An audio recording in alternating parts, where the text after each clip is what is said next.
Hello, সবাই কেমন আছেন? আশা করি সবাই ভালো আছেন। এখন রান্না করতে চলে আসলাম রান্নাঘরে। রাতের জন্য রান্না করতেছি এখন। দেখেন, শাক রান্না করা হবে, সেটাও তিতা করলা শাক। অনেক মজার, শীতল দিয়ে রান্না করলে।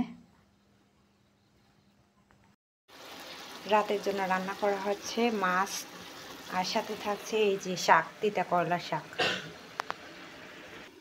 এই যে নাপি মরিচ আর লবণ দিয়ে বসিয়ে দিয়েছি তিতা করলার শাক রান্না করার জন্য। পাহাড়িদের প্রিয় খাবার নাপ্পি তরকারি। এটা হচ্ছে তিতা করলার শাক। আজকে রাতের খাবার মাছ আর তিতা করলার শাক। এই যে পানি ফুটে গেছে অলরেডি, এখন দিয়ে দিব তিতা করলার শাক।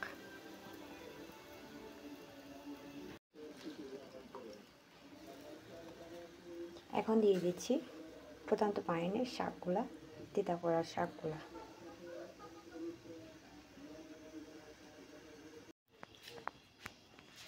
আজকে রাতের খাবার রান্না করা হয়েছে মাছ। মাছের নামটা আমার তেমন জানা নেই, খাই ঠিকই, কিন্তু মাছের নামটা আমি তেমন জানি না। আর রান্নাও হয়েছে তিতা করলার শাক। আমার খুব প্রিয় শাকটা তিতা করলার শাক। আমাদের প্রতিটি বেলায় যদি কোনো শাক তরকারি না থাকে তাহলে খাবারটা একদম জমে না। তাই প্রতি বেলায় নাপি দিয়ে কোনো কিছু রান্না থাকতে হবে, মাছ বি।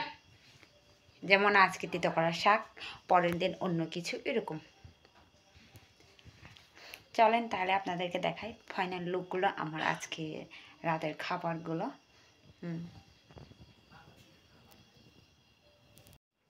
এই যে আমার রাতে রান্না করার মাছ। মাছের নাম আমার জানা নেই। তারপর হচ্ছে এই যে অনেক গরম, এই যে তিতা করলার শাক, গরম গরম করে খাবো।